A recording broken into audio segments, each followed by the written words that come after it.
नमस्कार। कैसे हैं आप? आपके लिए क्लास 9th की जो चैप्टर 9 है वो force and laws of motion, वो हम एक शॉर्ट फॉर्म में इन गन शॉर्ट में आपके लिए मैं रिप्रेजेंट करने वाला हूँ। और इस चैप्टर में force and laws of motion के बारे में समझेंगे कि फोर्स क्या होती है और जो न्यूटन चाचा के द्वारा दिया गया है लॉज ऑफ मोशन के रूल्स वो क्या होता है, उसके बारे में हम एक्सप्लेन करेंगे और समझने का थोड़ी सी प्रयास करेंगे। ठीक है, तो पहले क्या होती है हम पढ़ने वाले हैं फोर्स। फोर्स क्या होती है? क्या आपने फोर्स को कभी देखा? फोर्स को हिंदी में कहते हैं क्या, आपको पता है? नहीं, फोर्स के बारे में हमें छोटे से क्लास से थोड़ा बहुत करके पढ़ाया जाता है और क्लास 9th में फाइनली हमें फोर्स के बारे में डिटेल्स से पढ़ा दिया जाता है कि फोर्स क्या होती है। फोर्स को ना तो किसी ने देखा है, फोर्स को बस हम रियलाइज करते हैं। कैसे? जोर से आपको टीचर क्लास में कभी थप्पड़ लगाता है तो आपको रियलाइज होता है कि फोर्स क्या होती है, आखिर फोर्स क्या कर सकती है। तो इसी फोर्स के बारे में हम पढ़ते हैं। फोर्स हमारे लिए अच्छा काम भी करती है और कभी कभी यही फोर्स हमें नुकसान भी पहुंचाती है। नहीं, तो फोर्स क्या होती है उसके बारे में पढ़ेंगे हम। फोर्स क्या होती है? फोर्स एक फिजिकल क्वांटिटी होती है। फिजिकल क्वांटिटी होती है। फिजिकल क्वांटिटी मीन्स जैसे हम पढ़ते हैं ना, डायरेक्शन पढ़ते हैं, मोशन पढ़ते हैं, ये सारी चीजें जो होती है वो फोर्स भी उसी में शामिल है, जिसे हम फिजिकल क्वांटिटी कहते हैं। और फोर्स जो होती है इसका इफेक्ट्स क्या होता है? फोर्स जो होता है इसके जरिए हम क्या कर सकते हैं, कोई रुकी हुई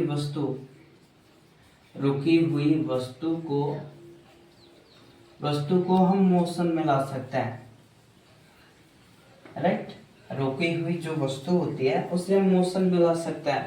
जैसे आपने ग्राउंड में फुटबॉल को जरूर खेला होगा, तो ग्राउंड में फुटबॉल रखी होती है और वो स्टॉप होती है, रेस्ट में होती है।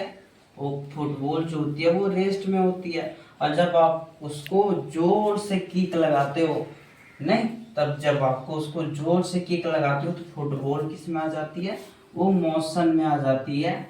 नहीं, और वो फुटबॉल दूर जाकर के कहीं रुकती है, शायद कोई पकड़ भी नहीं पाता हो, आपके पास ज्यादा फोर्स लगाते हो तो फुटबॉल जो होता है इतना मोशन करता है कि ग्राउंड के बाहर भी चली जाती है। तो ये फर्स्ट इसका इफेक्ट है। सेकेंड इफेक्ट इसका क्या है कि इसका जस्ट अपोजिट, कि यदि कोई ऑब्जेक्ट यदि मोशन में है, इन मोशन, तो उसे हम रेस्ट में लाया जा सकता है।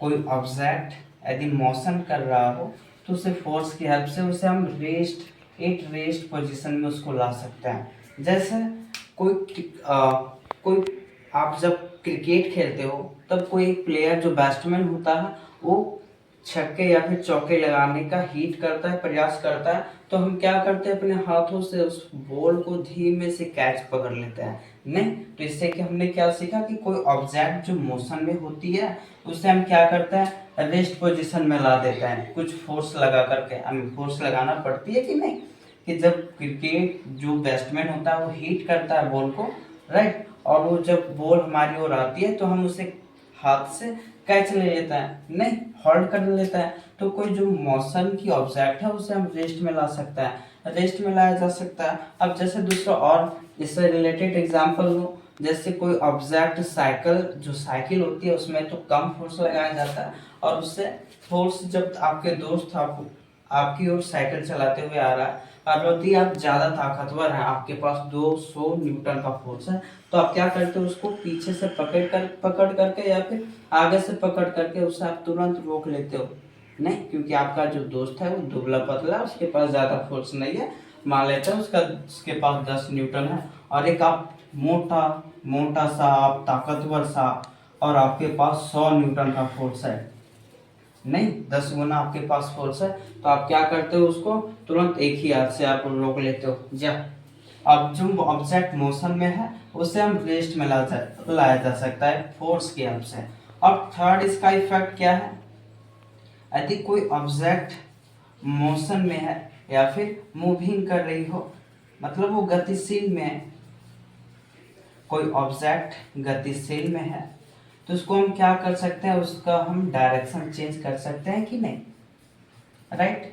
यदि कोई ऑब्जेक्ट मूविंग कर रहा हो, गतिशील में हो, और उसका हम क्या करते हैं, डायरेक्शन चेंज कर सकते हैं। कैसे, जब आपका फ्रेंड जिसको बॉलिंग नहीं आती हो और आप एक बैट्समैन, राइट, जिसको बॉलिंग बैट्समैन बैट करना, बॉल को हिट करना बहुत आती है, तो उसने फोर्स लगा करके बॉल को आपकी ओर थ्रो किया और आप क्या करते हैं, बैट से उसे जोर से घुमा करके आप बॉल की डायरेक्शन को चेंज कर देते हैं। तो आपने क्या किया कि कोई ऑब्जेक्ट जो थी वो मूविंग कर रही थी, राइट, आपकी ओर बॉल आ रही है, आपने क्या किया, बैट से उसे चार्ज करके बॉल, जो बॉल है उसकी डायरेक्शन को ही चेंज कर दिया। तो ये होती है कि कोई ऑब्जेक्ट गतिशील हो तो हम उसको क्या कर सकते हैं, उसको उसकी हम डायरेक्शन को चेंज कर सकते हैं। और इसका चौथा इफेक्ट क्या होता है, और इसका चौथा जो इफेक्ट है ये बहुत इंटरेस्टिंग है, right. Change in speed of moving object में कोई वस्तु मूव कर रही है, गतिशील में है, तो उसका जो चलने का स्पीड है, वेलोसिटी है, उसके स्पीड में हम चेंजिंग कर सकते हैं। मान लेते हैं, लेट्स कंज्यूम दैट कोई ऑब्जेक्ट है वो 10 मीटर पर सेकेंड की स्पीड से चल रही है, और उसकी हम स्पीड को क्या कर सकते हैं, 20 मीटर पर सेकेंड की रफ्तार से उसे हम चला सकते हैं। जैसे आपने बचपन में तो टायर को अपने एक स्टिक लेकर के उसे चलाया होगा, आप लोग बचपन में तो हम लोग खुद चलाया करते थे, नहीं, तो उससे हम क्या कर सकते हैं कि जब हम एक साथ रेस लगाते थे, तो यदि कोई बंदा आगे की ओर जा रहा है और हम सेम वेलोसिटी से जब स्टार्ट करता है और कोई आगे की ओर जाता है, ठीक है, मतलब सारे टायर्स क्या है, मूविंग में आ गए, और जो आगे की ओर चला जाता है मतलब वो क्या करता है, उसके पास फोर्स ज्यादा होता है और अपने स्टिक से उसे ज्यादा ज्यादा जोर जोर से हिट करता है, और उसके जो टायर्स है उस सबसे पहले ये जो लाइन्स होती है उसको क्रॉस कर जाता है और वो जीत जाता है मैच को, राइट। और इसका सेकेंड यदि एग्जाम्पल हम लें तो एक होती है साइकिल का रेस भी होती है, राइट, साइकिल की रोज रेस भी होती है, यहाँ होती है उसकी लाइन जिसको क्रॉस करके उसे जीता जाता है। तो यहाँ जो होती है साइकिल, तो साइकिल से हम क्या करते हैं, सबको एक साथ तो स्टार्ट करते हैं, उसको तो मूव में ला सकते, मूव में हमने लाया, और जिसके साथ मान लेते हैं आपका फ्रेंड्स है, मीना टीना रीना, और एक साथ है आप, गर्ल्स के पास तो सर कम पावर्स होती है, और चौथा में खड़े हैं और चौथा में लगे हैं आप, तो गर्ल्स जो होगी वो धीरे धीरे साइकिल चला करके लाइन को क्रॉस करेगी, और आपके पास ज्यादा है फोर्स से ज्यादा, और आपको चलाने में भी मजा आएगा, नहीं, जिन तीनों को मैंने अकेले हरा दिया, तो आपके पास फोर्स ज्यादा और आप जल्दी ही और कम समय में इस लाइन को क्रॉस कर दिया, राइट। तो आपके पास फोर्स ज्यादा थी तो आपने फोर्स को ज्यादा लगाया और आपने लाइन को क्रॉस, फोर्स क्या होती है, तो मतलब इस केस में हुआ क्या कि एक बंदा था, ठीक है, चार के भीड़ में आपने फोर्स को ज्यादा लगाया, आप तो मूविंग में थे और आपने उस स्पीड को क्या किया, तेज कर दिया, तो आप लाइन को जल्दी क्रॉस कर दिया। यहाँ भी हमने क्या काम किया कि हम फोर्स की हेल्प से किसी भी मूविंग ऑब्जेक्ट का जो स्पीड है उसे हम इंक्रीज कर सकते हैं, राइट। और इसका जो फिफ्थ इफेक्ट है वो ये है कि changes shape and size of object. ये कोई ऑब्जेक्ट है उसका हम शेप एंड साइज को चेंज कर सकता है फोर्स के हेल्प से। एक मान लेता है कि एक लेट्स अज्यूम दैट ये एक बैलून है, हमने दोनों हाथों से क्या किया, इसको हमने क्या किया, पुश किया, ठीक है, तो बैलून का जो शेप है वो इस तरह से फूटा हुआ बैलून की तरह ये हमें दिखाई देगा, मतलब हमने फोर्स लगा करके किसी भी ऑब्जेक्ट को पुश किया और उसका जो शेप है हमने चेंज कर दिया, राइट। यहाँ एक स्प्रिंग भी होती है इस तरह से जो साइकिल वगैरह में लगाए जाते हैं, और इसके जो दो सिरे होते हैं, राइट, इसको यदि आप क्या करोगे, खींचोगे, पुल करोगे, तो इसका जो शेप होती है वो फैल जाती है। तो मतलब कहने का मतलब ये है कि यदि आप फोर्स किसी के ऊपर फोर्स लगाते हो तो उसका जो शेप होता है और साइज जो होता है हम दोनों चेंज कर सकते हैं। इफेक्ट्स ऑफ फोर्स की हेल्प से। तो ये थी फोर्स के 5 इफेक्ट्स जिसकी हेल्प से हम कुछ भी कर सकते हैं बैलेंस फोर्स और अनबैलेंस फोर्स। आखिर ये होता क्यों है? कोई बंदा कम फोर्स लगाता है और बंदा कोई ज्यादा फोर्स लगाता है, तो इसकी हेल्प से उस फोर्स को हम क्या कहते हैं कि कोई ऑब्जेक्ट मोशन में है और कोई। Now we understand what is balance force and unbalance force. Balance force को हिंदी में कहते हैं संतुलित फोर्स एंड अनबैलेंस फोर्स को कहते हैं असंतुलित फोर्स। अब हिंदी से आप लोग समझ ही गए होंगे बैलेंस फोर्स का मतलब जो हमेशा बैलेंस होता है, और अनबैलेंस फोर्स का मतलब होता है जो अनबैलेंस फोर्स होता है। आप लोग जाते हो ना कभी कहीं ऐसे स्लीप जगह पे जहाँ आप अपना बैलेंस जो होता है आप खो देते हो, तो उस बैलेंस को ही बैलेंस फोर्स और अनबैलेंस फोर्स को ही समझेंगे। जैसे यहाँ 2 ब्लॉक्स है, ठीक है, और यहाँ ऐसे 2 ब्लॉक्स है। ये भी बंदे क्या कर रहे हैं, इसको एक ही ब्लॉक लेते हैं तो समझने में ज़्यादा इजी होगी। इस ब्लॉक्स को यहाँ इसमें बंदे जो इसे खींच रहे हैं, राइट, ये 200 न्यूटन का फोर्स लगा रहे हैं, और यहाँ भी 2 बंदे हैं जो यहाँ भी 200 न्यूटन का फोर्स लगा रहे हैं। तो आप बताइए ये जो ब्लॉक्स है वो किसकी ओर जाएगा? नहीं, अब आप कहेंगे कि ये जो ब्लॉक्स है वो अपने ही जगह पे जाएगा, क्योंकि जो दोनों और फोर्स लगाए जा रहे हैं वो सेम फोर्स है। तो इसका नेट जो वैल्यू होगा, नेट वैल्यू का मतलब होता है total value, right. Net value का मतलब होता है टोटल वैल्यू, मतलब इसमें कितना फोर्स लगाया जा रहा है, ठीक है। और आप ये जानते हैं कि जो फोर्स होती है वो वेक्टर क्वांटिटी होती है जिसमें डायरेक्शन भी होती है और मैग्नीट्यूड भी होता है। मतलब ये ओरिजिन है, इधर से एक जब फोर्स लगाया जाता है तो ये प्लस में जाता है, और इधर जब फोर्स लगाया जाता है तो माइनस में होता है। जब कोई ऑब्जेक्ट ब्लॉक्स को जब आगे की ओर खींचता है तो प्लस में होता है, और पीछे की ओर खींचता है तो उसे माइनस कहता है। तो यहाँ नेट वैल्यू क्या होगी आप लोग बताइए। तो जरा यहाँ नेट वैल्यू टोटल जो वैल्यू होगी, टोटल जो फोर्स होगा वो कितना होगा? तो आप कहेंगे यहाँ जो टोटल वैल्यू होगा ये 200 200 बराबर है, मतलब यहाँ टोटल वैल्यू जो होगी वो 0 होगी। तो इसी प्रकार से यहाँ जो बैलेंस फोर्स होती है वो नेट वैल्यू जो होती है वो 200 न्यूटन का होता है। इस प्रकार से जो अनबैलेंस फोर्स है उसमें नेट वैल्यू कितनी होती है, मतलब टोटल वैल्यू कितनी होती है, नेट फोर्स यहाँ कितनी लगती है। नेट फोर्स जो यहाँ लगती है वहाँ 0 नहीं, अनबैलेंस फोर्स लग 0 नॉट इक्वल टू 0 होती है। मतलब इस ब्लॉक्स जो है इसमें 500 का न्यूटन फोर्स लगाया जा रहा है, और इधर जो है इधर 300 200 न्यूटन फोर्स लगाया जा रहा है। तो ऑब्वियसली एंड जाहिर सी बात है कि ये जो ब्लॉक्स है ये 4-5 बंदे ले जाएंगे, मतलब यहाँ जो नेट फोर्स हुआ, टोटल फोर्स हुआ जो यहाँ वो नॉट इक्वल टू 0, मतलब यहाँ जो फोर्स होगी वो 300 न्यूटन फोर्स लगाई जा रही है, टोटल 300 न्यूटन फोर्स अधिक लगाया जा रहा है ब्लॉक को खींचने के लिए।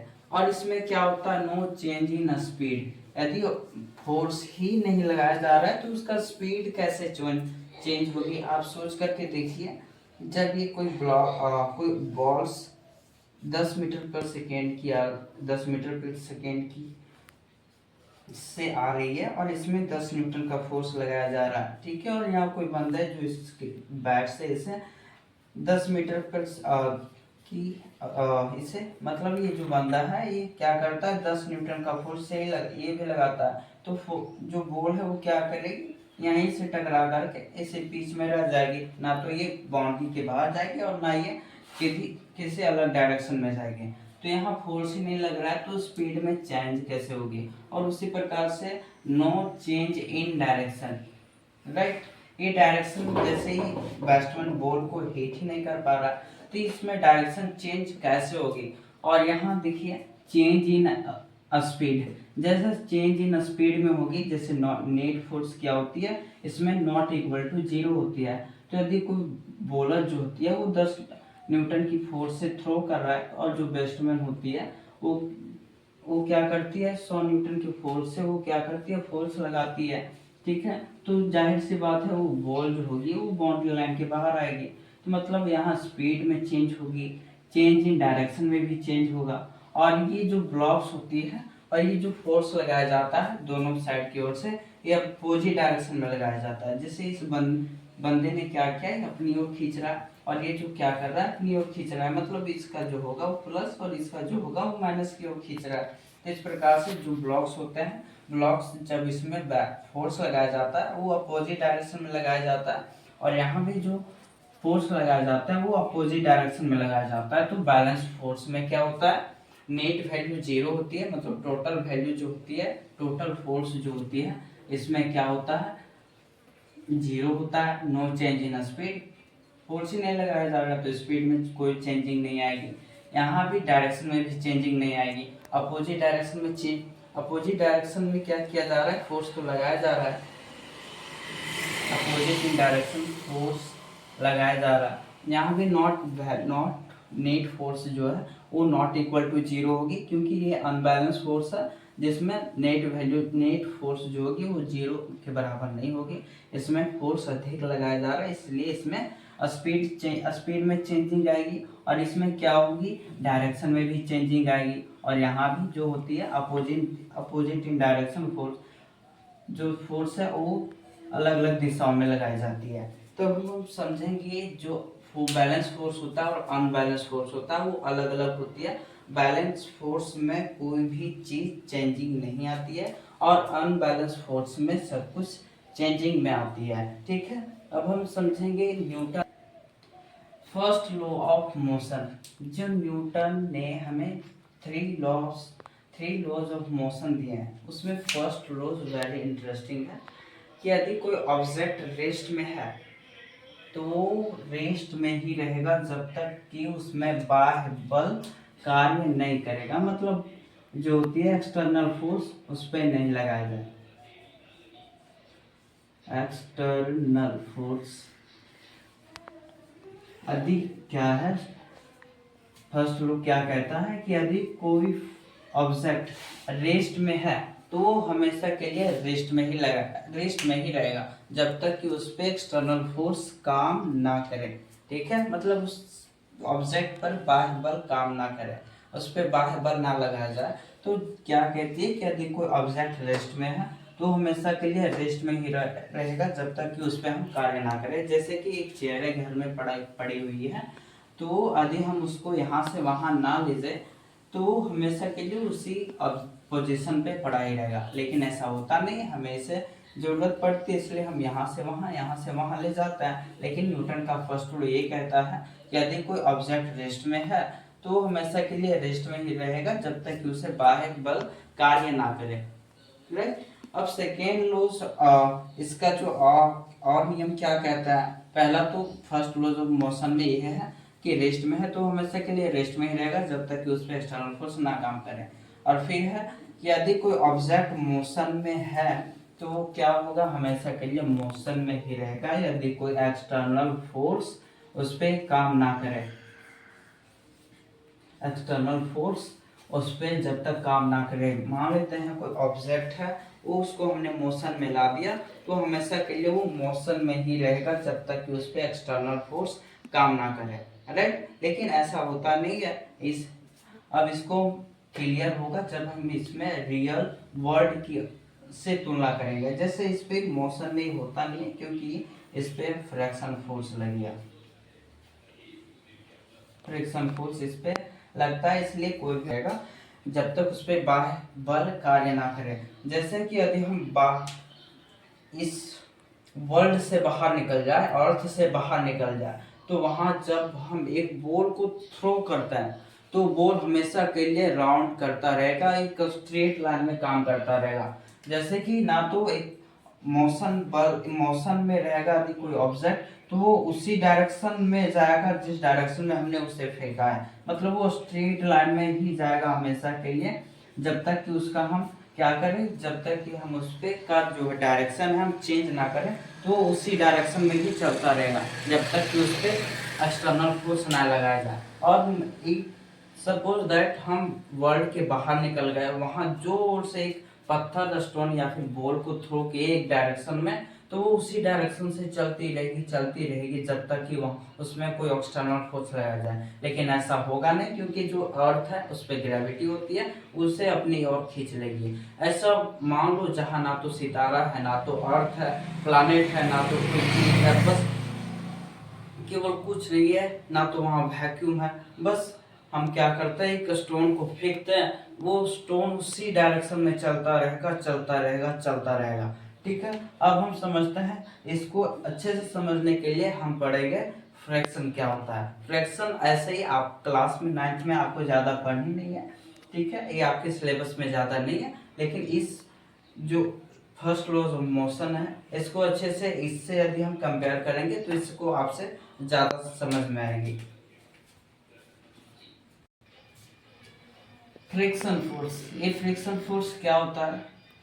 यदि कोई ऑब्जेक्ट मोशन में है, जैसे कि आप लोग ने कभी रियल लाइफ में देखा होगा कि यदि कोई फुटबॉल है तो वो आगे जा करके क्या होता है, स्टॉप हो जाता है, उसका जो स्पीड होती है वो स्लो होकर के वो कहीं दूर जा करके वो रुक जाती है। और ये साइकिल जब हम चलाते हैं, साइकिलिंग करते हैं, तो जब हम उसमें पैडल मारना छोड़ देते हैं तो वो आगे जा करके अपने आप रुक जाती है। लेकिन न्यूटन चाचा ने तो हमें बताया था कि कोई ऑब्जेक्ट यदि मोशन में है तो हमेशा के लिए मोशन में ही रहेगा। ये, और यदि कोई ऑब्जेक्ट रेस्ट में है तो हमेशा के लिए रेस्ट में ही रहेगा। नहीं, लेकिन फ्रिक्शन फोर्स इसका तो उल्टा होता है। लेकिन ऐसा नहीं है, न्यूटन चाचा बिल्कुल सही है, क्योंकि जब हम फुटबॉल लगा को किक करते हैं तो वो आगे जा करके रुक जाता है। और जो फ्रिक्शन फोर्स होता है वो हमेशा टू ऑब्जेक्ट जब कांटेक्ट में आते हैं तो वहाँ फ्रिक्शन फोर्स काम करता है। ऐसा इसलिए होता है क्योंकि जब हम फुटबॉल को मारते हैं तो वो घास से क्या होता है, उस पर ग्रास जो होते हैं उसको रोकते हैं, रोकते हैं, रोकते हैं, रोकते हैं, और वो रोकते रोकते रोकते उस पर क्या होता है, फ्रिक्शन फोर्स काम करता है, और वो आगे जा करके क्या होती है, फुटबॉल जो होती है वो रुक जाती है। और जब हम रोड पे साइकिलिंग कर रहे होते हैं, जब हम उसमें पैडल मारना छोड़ देते हैं तो आगे जाकर के उस पे क्या होती है, फ्रिक्शन फोर्स काम करती है। इसलिए वो क्या होती है, आगे जाकर के वो एक जगह स्टॉप हो जाती है, रेस्ट में आ जाती है। तो जो फ्रिक्शन फोर्स होता है वो दो ऑब्जेक्ट के कांटेक्ट में आने से होता है। और जो फ्रिक्शन फोर्स होता है, जिस डायरेक्शन में हम जा रहे होते हैं उसके अपोजिट डायरेक्शन में फ्रिक्शन फोर्स काम करता है। मान लो सपोज करें जैसे कि एक स्मूथ सरफेस लेते हैं, राइट, स्मूथ सरफेस लेते हैं जहां फ्रिक्शन फोर्स को जीरो कर दिया गया, और उस पर यदि कोई ऑब्जेक्ट रेस्ट में है तो हमेशा के लिए रेस्ट में ही रहेगा। और कोई यदि हम उसमें जोर से की करते हैं फुटबॉल को, तो वो 1 घंटा या 2 घंटे के बाद वो जो होती है वो ऑब्जेक्ट जो होता है वो स्टॉप होती है, एक रेस्ट मोशन में आता है। तो अब यहाँ जो हम करते हैं कि कोई ऑब्जेक्ट को हम मोशन में लाते हैं तो मोशन में नहीं रहता है, ठीक है, क्योंकि वहाँ फ्रिक्शन फोर्स काम करता है। फ्रिक्शन फोर्स बहुत ढीठ है।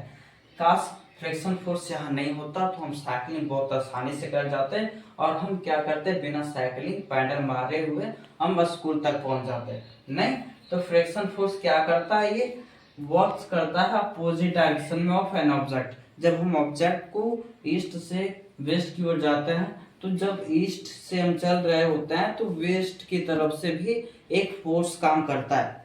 तो इसलिए जो, और उसे कहते हैं फ्रिक्शन फोर्स, कि जिस डायरेक्शन में हम जा रहे हैं उसके अपोजिट डायरेक्शन से एक फोर्स लगता है जिसे हम फ्रिक्शन फोर्स कहते हैं। तो फ्रिक्शन फोर्स यही होता है कि यदि कोई ऑब्जेक्ट जिस डायरेक्शन में जा रहे होते हैं उसके अपोजिट डायरेक्शन से एक फोर्स लगता है जो उस ऑब्जेक्ट को रोकने का काम करता है। इसलिए जो फर्स्ट का लॉ जो न्यूटन का फर्स्ट लॉज होता है वो गलत नहीं है, वो सही है, ठीक है।